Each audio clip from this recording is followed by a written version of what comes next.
दोस्तों 15 मई 2025 के वाकया है। महाराष्ट्र पुलिस को एक व्यक्ति के अधजला सा लाश मिलती है। उस लाश की हालत इतनी खराब हो चुकी थी कि उसका पहचान करना भी मुश्किल हो रहा था। लेकिन पुलिस वाले जब उसके शर्ट के बटन और उसके बाजू के हिस्से से जब उस व्यक्ति का पहचान करवाते हैं और इसके बाद दोस्तों जब इस पूरे मामला के छानबीन करना शुरू करते हैं तो फिर जिस तरीके के घटनाक्रम का खुलासा होता है उसे सुनने के बाद हर किसी का रोंगटे खड़ा हो जाता है।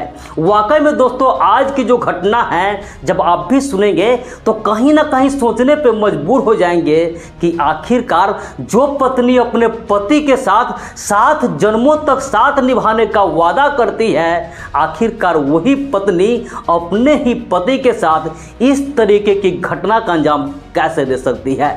नमस्कार, प्रणाम, मैं सर्वेश राज। आज की इस घटना की कहानी शुरू करूं इससे पहले आपसे एक छोटी सी गुजारिश है, आप प्लीज़ वीडियो को लाइक कर दीजिए, साथ ही साथ चैनल को भी सब्सक्राइब कर लीजिए ताकि मेरा हौसला बढ़ता रहे।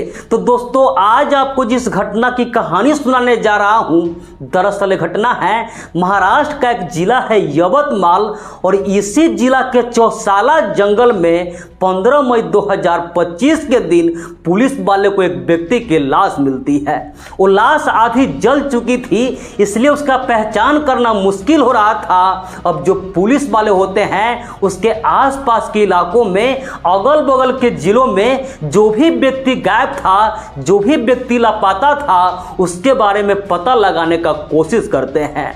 और फिर दोस्तों पुलिस वालों को पता चलता है कि दरअसल उसी यवतमाल जिले का ही एक इलाका है सुयोग नगर और वहीं का रहने वाला एक व्यक्ति होता है जिसका नाम होता है संतनु अरविंद देशमुख और उसकी उम्र तकरीबन 32 साल के आसपास होती है। और दोस्तों पेशे से वो सनराइज इंग्लिश मीडियम स्कूल का टीचर होता है और वो तकरीबन 13 मई से ही वो लापता होता है। अब जैसे ही पुलिस वालों को पता चलता है कि दरअसल वो संतनु जो टीचर है वो 13 मई से लापता है तो उसका जो दोस्त लोग होता है, उसके पहचान वाले लोग होते हैं, उस सब से उसके बारे में पता लगाने का कोशिश करते हैं। और फिर दोस्तों वो जो टीचर होता है उसके दोस्त के मोबाइल में उस टीचर का एक फोटो दिखाई देता है और उस फोटो में वो टीचर जो शर्ट पहना था उसी शर्ट में उस व्यक्ति का लाश मिला था। अब जो पुलिस वाले होते हैं उसके शर्ट के बटन और उसके बाजू के हिस्से से पहचान करते हैं तो पता चलता है कि जो व्यक्ति है कोई और नहीं बल्कि वही टीचर है। अब जो पुलिस वाले होते हैं उसके घर पे पहुंचते हैं और उसकी जो पत्नी होती है जब उससे पूछताछ करते हैं तो उसकी पत्नी थी पहले तो पुलिस वाले को घुमाने का कोशिश करती है, उसे इधर उधर का बात कर रही होती है। लेकिन पुलिस वाले जब उसके घर का तलाशी लेते हैं तो उसके घर में उस व्यक्ति का अंडरवियर मिलता है और जो उस लाश के पास अंडरवियर मिला था और उस घर में जो अंडरवियर मिलता है उस दोनों का कंपनी सेम होता है। अब जो पुलिस वाले होते हैं उस सब के आधार पे उसकी जो पत्नी होती है उससे अच्छे तरीके से पूछताछ करना शुरू करते हैं तो उसकी जो पत्नी होती है पुलिस वाले के सामने ज़्यादा देर टिक नहीं पाती है और सारी सच्चाई सामने आ जाती है। दरअसल दोस्तों उसकी जो पत्नी होती है उसका नाम होता है निधि देशमुख और उसकी उम्र तकरीबन 23 साल के आसपास होती है। जिस स्कूल में संतनु अरविंद देशमुख टीचर था उसी स्कूल का उसकी जो पत्नी होती है वो प्रिंसिपल होती है।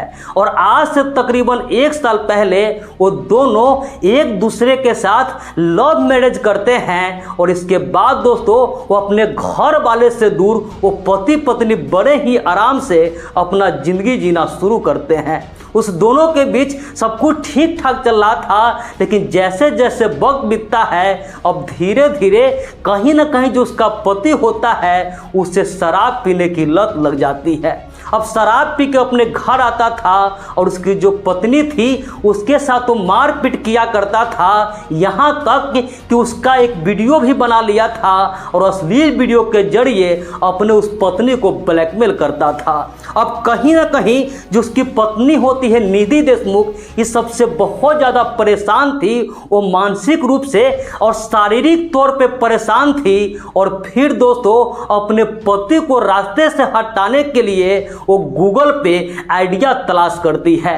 वो गूगल पे पता लगाती है जहरीला पदार्थ के बारे में। और फिर दोस्तों एक दिन प्लान बना के जब उसका जो पति होता है शराब के नशे में धूत होता है, उसी समय जूस में वो जहरीला पदार्थ मिला करके उसका जो पति होता है उसे पिला देती है।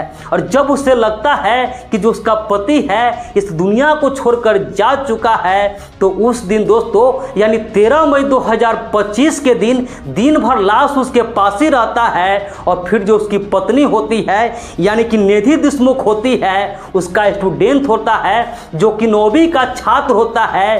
3 स्टूडेंट से वो बातचीत करती है और उसके साथ दोस्तों उसका जो पति होता है उसका रात में वही जो जंगल होता है चौसाला जंगल, वहाँ पे जा करके उसके बॉडी को ठिकाने लगाती है। और इसके बाद दोस्तों वहाँ से वापस चली आती है, लेकिन फिर सोचती है कि अगर उसका पहचान हो जाएगा तो फिर दिक्कत हो जाएगी। इसके बाद दोस्तों फिर से वापस जाती है, उसके बॉडी पे पेट्रोल छिड़कती है और उसे वहीं पे जला देती है। और इसके बाद दोस्तों बड़े ही आराम से वापस आ जाती है और ऐसे रहने लगती है जैसे कि कुछ हुआ ही नहीं हो। शायद उसे लगा था कि कभी हम पकड़े नहीं जाएंगे, लेकिन दोस्तों पुलिस वाले जब इस पूरे मामला का अच्छे तरीके से छानबीन करते हैं तो सारी सच्चाई सामने आ जाती है। और उसकी जो पत्नी होती है यानी कि निधि देशमुख होती है, उसकी भी गिरफ्तारी हो जाती है। और साथ ही साथ उसके साथ जो उसका स्टूडेंट होता है उस तीनों स्टूडेंट को भी गिरफ्तार कर लेते हैं और उस सब के खिलाफ आगे की कार्रवाई में जुट जाते हैं। तो दोस्तों इस पूरे घटना पर और ऐसे ऐसे पत्नी के लिए आप क्या कहना चाहेंगे कमेंट करके जरूर बताइएगा। तो इस पूरे घटनाक्रम सुनाने का उद्देश्य किसी की भी भावनाओं को आहत करना नहीं था, किसी का भी दिल दुखाना नहीं था, बस समाज में हो रही घटनाओं से केवल आपको जागरूक करना था, सतर्क करना था। तो मिलते हैं ऐसी किसी नेक्स्ट वीडियो में, जब तक के लिए जय हिंद, वंदे मातरम।